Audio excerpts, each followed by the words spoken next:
Hey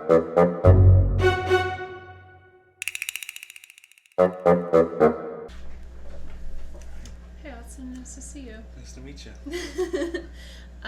So I had a couple questions I wanted to ask you because you seem so cool. So we're in Moab.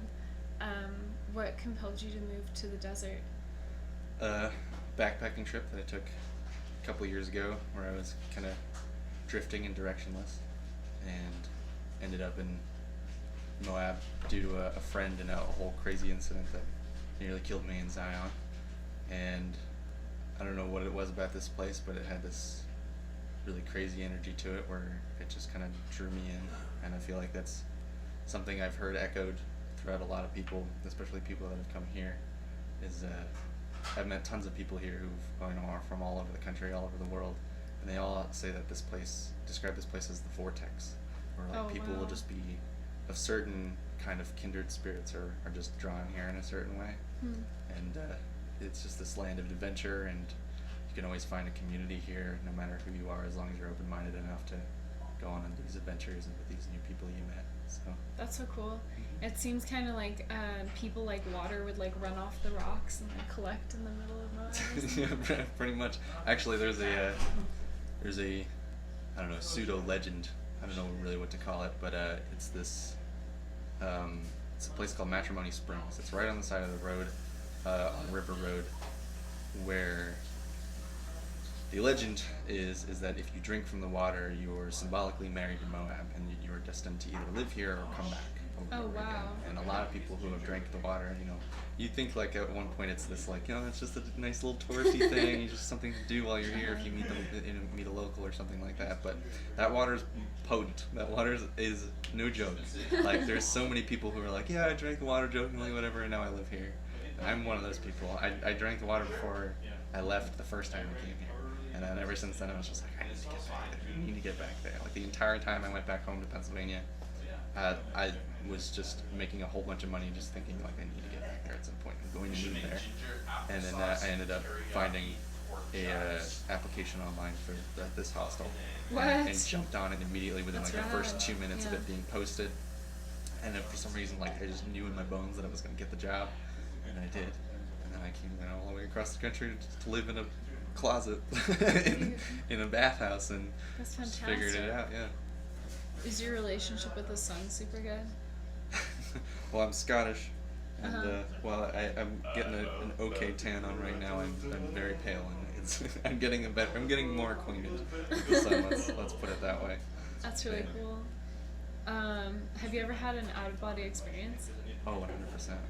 I mean, mainly probably because of psychedelic use, but yeah, I've done ayahuasca twice, so that was definitely I actually did it both times. I was like 2 weeks apart, right before I came out and did that whole backpacking trip, and I feel like if I hadn't have done that, I would for sure be dead, because I know that sounds kind of weird. Like when I went to Zion, I nearly froze to death there. I went there completely ill-prepared. I had a whole bunch of things that I didn't need to weigh me down.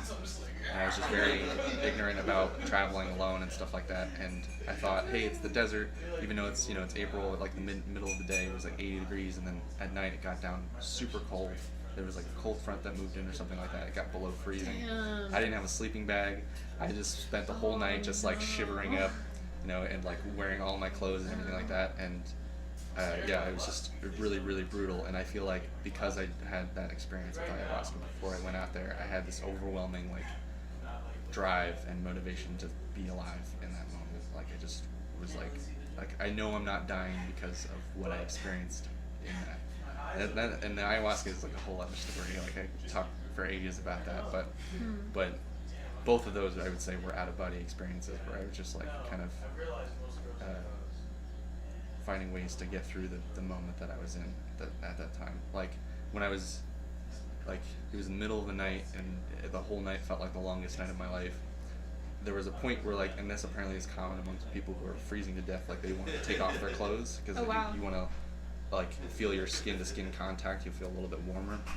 I started taking off my socks and shoes and stuff like that, and like had this moment where I like closed my eyes and it was actually like sticking my toes by the heater in my room back in Pennsylvania, and like felt my toes warming up in that moment. And like, I mean, it was probably me losing like blood flow to my feet, but at the same time I was like, oh, I feel like a little bit warmer, and it just gave me this extra push to be like, you know, as soon as daybreak, just get all your shit and get the hell out. Oh my god, dude, that's insane. Yeah. I've always thought that a really pleasant way to die would be freezing to death, but I think that it'd probably feel really painful at first. I mean, it's not comfortable, but I mean, towards the end when you're just like kind of feeling this peacefulness of just like, you know, you kind of have this sense of warmth, like you'll stop feeling in your limbs and stuff like that, and just all of it's focused towards, you know, keeping your heart warm.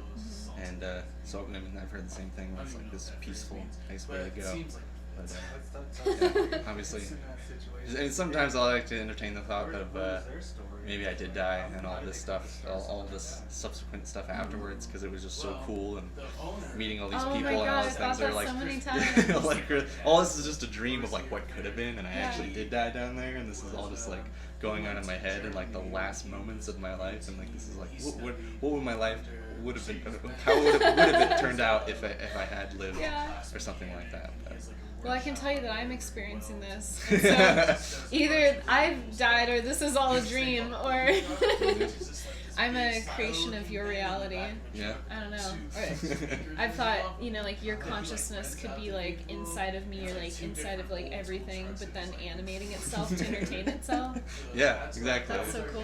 Everything is a reflection of me. What you're saying reminds me of, I was watching this documentary and on this toad from Alaska that can freeze to death for like where its heart stops for like weeks, but it has a bunch of glucose and like this other chemical in its body that helps it warm back up again, and when it thaws it just comes back to life.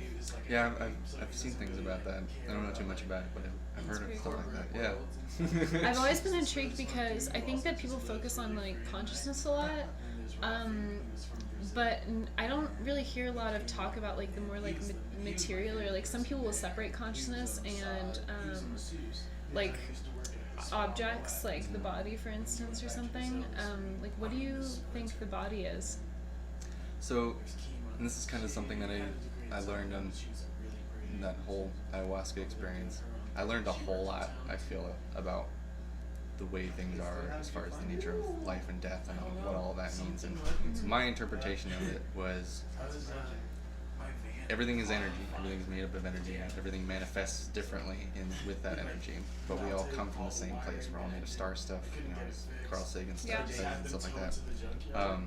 So all of us are is just a physical manifestation of that energy for the time being. But we get attached to these things. We identify too much with these things, and but eventually when we die, we're still that energy. It just disperses, and then part of you gets reemerged as something else, and the other part of you gets reemerged as something else, and like we're all just sharing that energy and manifesting it differently.